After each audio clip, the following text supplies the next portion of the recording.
Hidden within the walls of Egyptian temples and encoded in ancient papyri lies a secret that mainstream historians have deliberately overlooked. A timeline so profound, so disturbing, that it challenges everything we know about human civilization. Today, we're uncovering the truth about the 5 lost worlds that existed before our own, and why those in power want to keep it buried. For centuries, we've accepted the historical narrative presented to us without question. We're told that advanced civilization began around 5,000 years ago. We're shown the pyramids, the Sphinx, the temples of Karnak and Luxor as the pinnacle of ancient achievement. But what if this timeline is incomplete? What if there are chapters of human history that have been systematically erased, hidden away in plain sight within the very monuments we celebrate? The ancient Egyptians left behind an astonishing amount of written records, hieroglyphics covering temple walls, papyri detailing their beliefs, their histories, and their understanding of the cosmos. Yet for all our modern excavations and translations, we seem to have missed something crucial, or perhaps we've been ignoring it deliberately. There are symbols, texts, and references within Egyptian records that point to something extraordinary. References to ages, to cycles of destruction and rebirth, to previous worlds that existed long before the pharaohs ruled the Nile Valley. The concept of cyclical civilizations isn't unique to Egyptian records. Ancient Hindu texts describe similar patterns. The yugas, vast ages where civilizations rise to incomprehensible heights of technological advancement before collapsing into darkness. The Maya kept meticulous astronomical records and spoke of previous world ages. The Sumerians told stories of kings who reigned for thousands of years, suggesting a timeline far more expansive than what modern academia accepts. But it's the Egyptian records that hold the most direct evidence, if only we're willing to look closely enough. Consider this. The Egyptian civilization, as we understand it, emerged fully formed along the Nile River.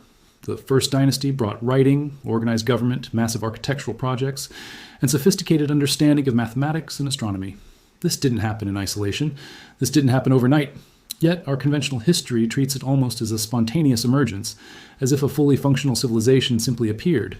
The truth might be far stranger. Ancient Egyptian mythology speaks of different ages of the world, each governed by different deities. Ra, the sun god, ruled over distinct periods of creation and destruction. The Egyptians spoke of the Duat, an underworld that existed parallel to our own reality. They described their gods as beings who could traverse different dimensions, different planes of existence. Were these purely spiritual concepts, or were they attempts to describe something tangible, something real? The most striking evidence comes from the Temple of Abydos. Within its walls are inscriptions depicting what appear to be technological devices of impossible sophistication.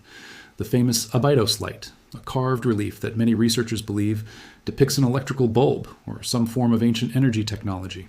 Whether this is genuine ancient knowledge or misinterpretation remains hotly debated. But what if it's not the only piece of evidence? What if there are dozens of such references scattered throughout Egyptian temples, each one a breadcrumb leading us toward understanding a far more advanced prehistoric world? When we examine the construction techniques of the pyramids, we encounter mysteries that perplex even modern engineers. Blocks weighing multiple tons, arranged with precision so exact that you cannot fit a sheet of paper between them. Chambers aligned with perfect astronomical accuracy. Passages and shafts serving purposes we still don't fully understand. The conventional explanation suggests that thousands of workers dragged these blocks using primitive tools and sheer determination. But what if they inherited this knowledge from somewhere else? What if they were recreating techniques developed by a predecessor civilization? The 5 lost civilizations, according to interpretations of Egyptian records and comparative mythological analysis, existed in distinct cycles separated by catastrophic events. The first civilization, according to this theory, would have existed approximately 10,000 years ago, possibly earlier. This was the age of the first world builders, beings or humans of such advanced understanding that they could shape the very landscape around them. They developed technologies we can barely imagine, built structures that would inspire awe millennia later. Then came the fall. Whether through natural disaster, cosmic collision, or some form of technological catastrophe, this civilization was erased. The second civilization rose from the ashes of the first, but on a different continent, in a different time. It was smaller than its predecessor, but no less remarkable. Evidence suggests it existed approximately 7,000 years ago. This civilization possessed knowledge of the stars, understood navigation, possibly even space travel, according to some researchers who interpret ancient texts literally. Then it too fell. The records are scattered, fragmented, found in cultures across the globe, in Sumerian records, in the Vedas, and the written memories of isolated populations who preserved the stories of those who came before. The third civilization emerged around 5,000 years ago, and this is where things become clearer in the historical record. This civilization laid the groundwork for what would eventually become Egypt. They possessed the knowledge accumulated from the previous 2 ages, though much had been lost. They understood mathematics, astronomy, and engineering. They built the first great temples along the Nile. They developed writing systems. They began the process of consolidation that would eventually lead to the unified Egyptian state. But again, this civilization's height was followed by decline, fragmentation, loss of knowledge. The 4th civilization is what we call ancient Egypt itself. From approximately 3,000 to 2,000 years ago, Egypt reached its peak, the Middle Kingdom and New Kingdom periods.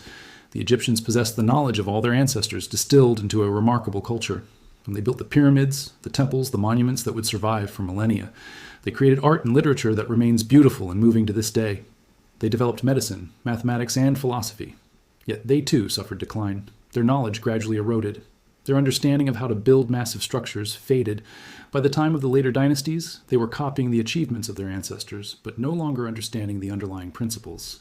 The 5th civilization represents the post-Egyptian world, the classical period that followed, the Greeks, the Romans, the Islamic Golden Age, and the European Renaissance. This civilization has built upon fragmented pieces of knowledge, rediscovering what its predecessors knew. We have developed technologies that approach, but perhaps do not surpass those of earlier ages. We believe we are at the pinnacle of human achievement, yet we cannot explain how the pyramids were built. We cannot understand the purpose of certain chambers within those structures. We cannot replicate the precision of their construction. Now we are entering the 6th civilization, our own. And if the pattern holds, if the cycle continues as it has through the previous 5 ages, we too will eventually fall. We too will lose our knowledge. Our technology will fade. Our understanding will be forgotten.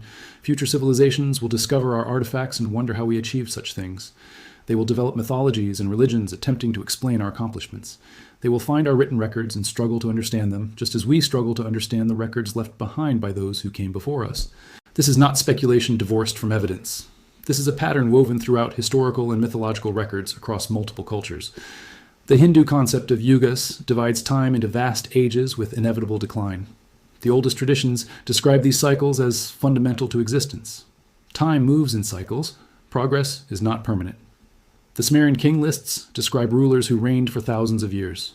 Mainstream historians dismiss these as mythology, yet the specificity suggests something real, knowledge inherited from previous civilizations about their predecessors. The evidence for this cyclical pattern appears throughout Egyptian texts, if you know where to look. The Egyptians measured time in vast cycles. Their calendar systems were far more sophisticated than many people realize. They understood precession, the slow wobble of Earth's axis, something that wouldn't be officially rediscovered by Western science until the 19th century. How did they know this? Because they had observed it over thousands of years, or because they had inherited this knowledge from civilizations that came before. Ancient Egyptian priests spoke of a great library of knowledge, records of all preceding ages stored in hidden chambers beneath the Sphinx. Expeditions have searched for these chambers for centuries. Some researchers claim to have found evidence of hollow spaces beneath the Sphinx that have never been properly excavated. What secrets might be contained there? What records might reveal the true history of human civilization? The Egyptian government has restricted access to certain areas of excavation, citing archaeological preservation as the reason. But what if there's another reason? What if those in power know what's hidden there and have chosen to keep it from the world? The suppression of this knowledge isn't necessarily malicious in its original intent. It's protective. Those in power have always understood that if the general population knew the truth about civilization's cyclical nature, if they understood that all our achievements, all our knowledge, could be lost within a generation or two, society would be destabilized. People need to believe in progress, in permanent advancement, in the idea that we're moving forward and upward. If we knew that we're actually moving along a cycle, that catastrophe might strike at any moment, that everything could be erased and humanity forced to start over, that knowledge would change how we behave, how we build, how we organize society. There are references in Egyptian texts to a great separation, a time when humans were divided from the gods, when direct knowledge was cut off. This separation was said to have occurred at a specific astronomical alignment. The Egyptians tracked these alignments meticulously. They waited for them to occur again, believing that when they did, contact might be reestablished. The alignment they were waiting for would occur approximately every 6,000 years. We are currently approaching such an alignment, or so some researchers suggest, based on their interpretation of astronomical records. The technology present in ancient Egypt surpasses what we might expect from a civilization developing independently from Stone Age beginnings. The precision of their measurements, the sophistication of their mathematical systems, the accuracy of their astronomical observations, all of this suggests knowledge inherited from somewhere or someone. Some researchers propose that this knowledge came from extraterrestrial sources, beings who visit Earth periodically, imparting knowledge to receptive civilizations. Others suggest that advanced human civilizations developed these technologies independently and passed them down through oral tradition and written records, with each succeeding civilization losing more knowledge than it retains. The truth might be somewhere between these explanations. Perhaps previous human civilizations did achieve remarkable technological heights. Perhaps they were guided, mentored, or inspired by extraterrestrial beings. Perhaps the gods spoken of in Egyptian mythology were actually advanced beings from these previous civilizations, or from elsewhere entirely. The ancients described their gods as coming from the sky, as possessing impossible knowledge and abilities. They spoke of humans who became gods through knowledge and transformation. These descriptions map more cleanly onto advanced technology and space travel than onto any purely spiritual or mythological concept. When we examine the precision of the Great Pyramid, we find that it is aligned to true north with an error of only 3 arcminutes. This is more accurate than the Suez Canal. To achieve this precision would require advanced surveying equipment by modern standards. Yet it was supposedly accomplished with Stone Age tools. The internal geometry of the pyramid is flawless. The king's chamber sits at precisely the golden ratio of the pyramid's height. Every measurement, every angle, every proportion reveals mathematical understanding that shouldn't exist in ancient Egypt. Unless, of course, it was inherited knowledge. The pyramid texts, some of the oldest religious writings in the world, contain passages that describe technological concepts. They speak of beings traveling through dimensions, of ships that move without visible propulsion, of energy weapons, of teleportation. Scholars interpret these as metaphorical, spiritual concepts. But what if they're descriptions of actual technology? What if the ancients were writing about what they actually saw and experienced, but translating it into the only language they had, the language of mysticism and spirituality? Egyptian records describe the creation of humanity not as a single event, but as a series of creations, each one succeeding a previous version. They speak of humans who were modified, perfected, enhanced. They speak of knowledge being encoded in the very structure of human DNA, passed down through generations. They speak of a time when humans and gods lived together, when there was no separation between these realms. Then, after a catastrophic event, described as a flood in some texts, as divine judgment in others, this unity was severed. Humans were separated from direct knowledge, forced to slowly relearn what they had once known. The Great Flood, spoken of in Egyptian mythology and echoed in Sumerian, Babylonian, and Hebrew texts, wasn't a minor river overflow. It was a cataclysmic event of planet-wide significance. The geological evidence supports this. There is clear evidence in Earth's geological record of a period of tremendous flooding, approximately 11,000 years ago, coinciding with the end of the last ice age. This flood would have devastated any civilizations that existed at that time, destroying their cities, erasing their records, scattering their peoples across the globe.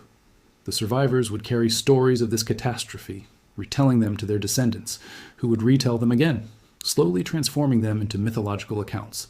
If a civilization existed before this flood, it would have left few traces. Most of its structures would be buried under sediment or destroyed entirely. Its records would be lost, its technology dispersed or destroyed, but some survivors would carry knowledge with them. They would retain fragments of what their civilization had known. They would attempt to rebuild, to recreate what had been lost. This is the pattern we see repeating throughout human history. Civilizations achieving greatness, experiencing catastrophe, then slowly rebuilding from fragmented knowledge. The Egyptians were obsessed with preservation. They mummified their dead, carved records in stone, built monuments designed to last forever. This obsession with preservation wasn't merely spiritual, it was practical. They understood that knowledge could be lost. They had inherited this understanding from their predecessors. They knew that catastrophe could strike at any moment, erasing everything. So they documented, they recorded, they built redundantly, storing the same information in multiple locations to ensure that at least some would survive. When we look at the Temple of Dendera, we find astronomical charts that are astonishingly accurate. The temple ceiling displays a map of the celestial sphere as it would have appeared in the sky thousands of years ago. The precision of these charts suggests observations made over long periods, accumulated knowledge passed down through generations. The Egyptians weren't discovering the stars for the first time. They were recording knowledge they had inherited, perhaps enhanced by their own observations. The Emerald Tablet, attributed to Hermes Trismegistus, an ancient Egyptian philosopher-priest, or possibly an even more ancient figure whose wisdom the Egyptians revered, contains alchemical and philosophical principles. These principles describe transformation, evolution, and the interconnection of all things. Many researchers believe this text contains encoded scientific principles, descriptions of atomic theory, quantum mechanics, and the fundamental nature of reality expressed in the only language available to ancient minds. If this interpretation is correct, then we're looking at evidence of scientific knowledge in ancient times that shouldn't exist, that could only have come from either inherited advanced civilization or extraterrestrial sources. The Temple of Seti contains what some researchers call the helicopter hieroglyphics, carvings that appear to depict ancient aircraft or flying machines. Mainstream Egyptologists claim these are the result of overlapping hieroglyphic symbols that merely appear to be helicopters. But when examined closely, the specificity of the designs seems unlikely to result from mere coincidence. The shapes match reasonably well with certain aircraft designs. Is this evidence of ancient flying machines, or is it simply pareidolia, the human tendency to see patterns in random information? Yet the question remains, why would any carving, even through accident, result in such specific aircraft-like imagery, unless the concept of flight was somehow present in the cultural consciousness? The ancient Egyptians certainly understood basic principles of flight through observing birds. They developed kites and possibly primitive gliders, but the temple carvings seem to depict something more sophisticated than that. They seem to depict controlled mechanical flight. The Hall of Records is another significant aspect of Egyptian esoteric tradition. According to many sources, this is a repository of ancient knowledge, a library containing the accumulated wisdom of previous civilizations. Edgar Cayce, the famous psychic, claimed in his readings to have information about the Hall of Records and its location. Modern expeditions, using advanced ground-penetrating radar and other technologies, have detected what appear to be hollow chambers beneath the Sphinx. Yet excavations have been restricted, delayed, or prevented by Egyptian authorities. The official explanation is that these restrictions exist to protect archaeological sites from unauthorized damage. But some researchers suggest a different motivation. What if those in power, both the Egyptian government and international archaeological organizations, know what's in those chambers? What if the evidence is there, documented and preserved, but kept from public knowledge because the implications would be too destabilizing? Consider the geopolitical implications. Nations derive power from their historical narratives. They use history to establish legitimacy, to explain their current position in the world. If the true history of civilization were revealed, if it became known that our current age is merely the sixth iteration of an advancing and retreating cycle, if it became clear that catastrophe is not a possibility but an inevitability based on historical patterns, how would this affect modern society? How would economies function? How would governments maintain control? The incentive to suppress such knowledge is enormous. The cyclical civilization hypothesis also explains many archaeological anomalies. Why do we find sophisticated pottery and tools appearing suddenly in the archaeological record? Why do we see evidence of agricultural societies establishing themselves fully formed without the gradual progression we might expect? Why do different cultures across the globe seem to have similar mythological structures, similar astronomical knowledge, similar technological capabilities at certain points in history? Perhaps because knowledge is being relearned with each cycle, retained through fragmented myths and recovered artifacts. The Akashic records, described in theosophical literature, are believed to be a kind of energetic or dimensional repository of all knowledge, past, present, and future. While this concept exists in spiritual rather than scientific frameworks, it might represent an ancient attempt to describe something real. Perhaps previous civilizations discovered methods of storing information in ways we're only now beginning to understand. Perhaps quantum mechanics, consciousness studies, and dimensional physics might eventually reveal access methods to information preserved in ways science currently considers impossible. The astronomical alignments incorporated into Egyptian temples and pyramids reveal knowledge that takes centuries or millennia of careful observation to accumulate. The orientation toward certain stars, the alignment with the solstices and equinoxes, the incorporation of precession into the building designs, all of this suggests generational knowledge accumulated and preserved across long periods. This knowledge base would take longer to rebuild from scratch than the interval between the construction of Egypt's monuments and its decline. Yet the knowledge was clearly preserved and employed by the builders. From where did this knowledge come? The connection between different ancient civilizations is undeniable when we look at myths, symbols, and astronomical knowledge. Cultures separated by thousands of miles and years, cultures that shouldn't have been in contact, speak of similar stories, use similar symbols, and possess similar astronomical knowledge. This convergence cannot be explained by coincidence. It suggests either extensive ancient trade networks that we underestimate, or knowledge inherited from a common source, a common ancestor civilization that influenced all those who came after. Some researchers propose that Atlantis, the legendary lost civilization described by Plato, was actually the remnant of the fourth great civilization, or perhaps an outpost or colony of that civilization. Plato described Atlantis as existing approximately 9,000 years before his time, placing it around 9,600 BCE. Archaeological evidence suggests advanced societies existing in various locations during this period.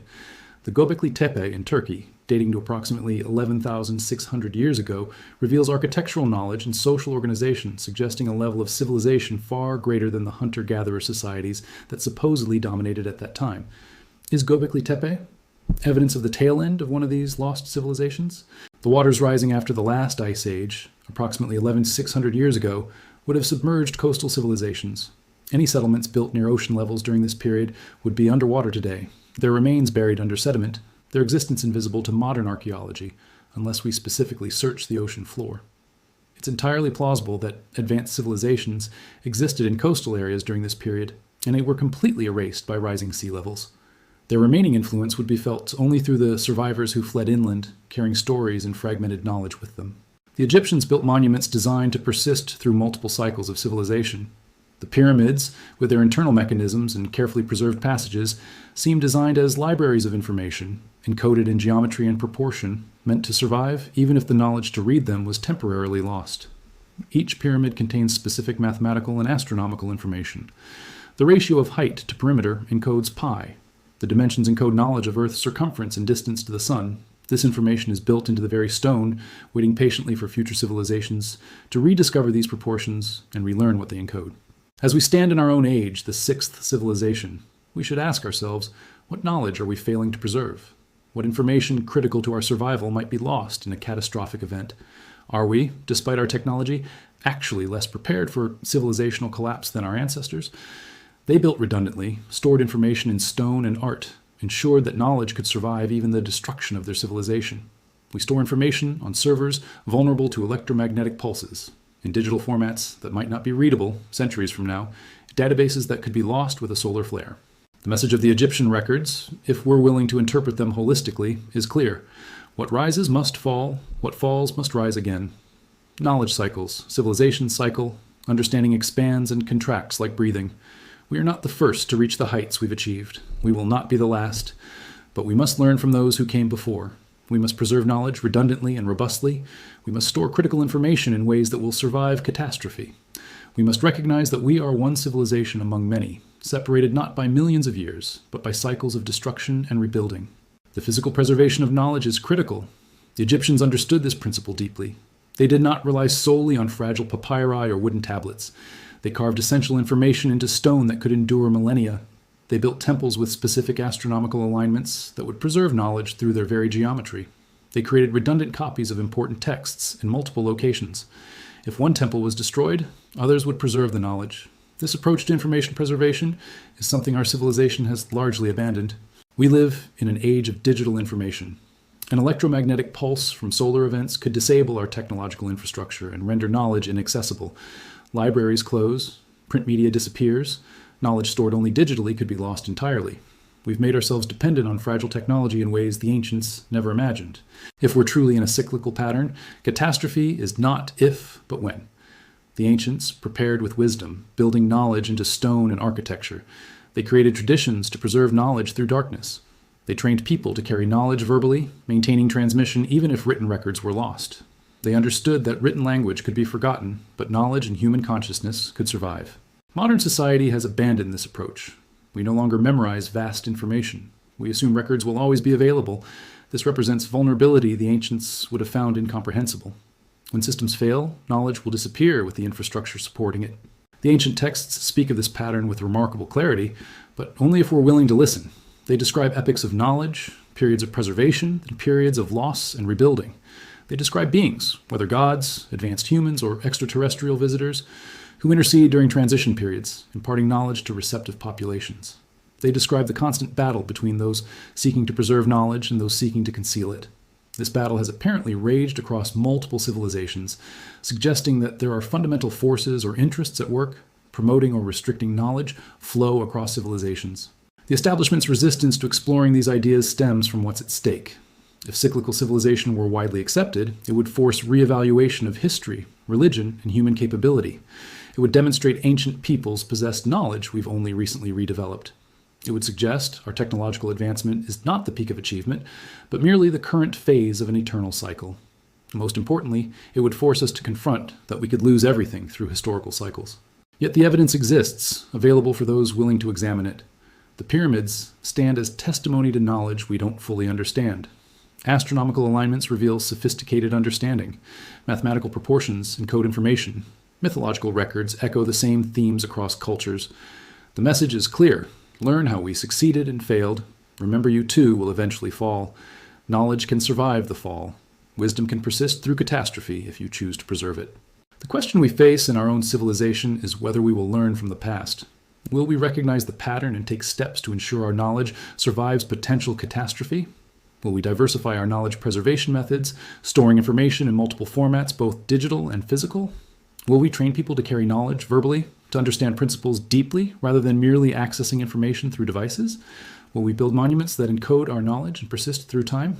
Or will we continue the path of the previous civilizations, assuming permanence, until the cycle turns and everything falls to silence? The Egyptians left us the answer through monuments and records. They showed that persistence requires diversity, redundancy, and commitment to knowledge preservation. They built for eternity, encoding information to survive the loss of language itself. They understood catastrophe would come, but knowledge could endure. The evidence of the 5 lost civilizations remains in Egyptian records, waiting for minds willing to interpret it. The path forward lies in understanding what came before and applying those lessons to our time. Ancient wisdom is distilled knowledge of civilizations that rose to heights we're still attempting to understand. Whether we learn from this wisdom and prepare for cyclical patterns, history suggests will repeat defines what our civilization becomes.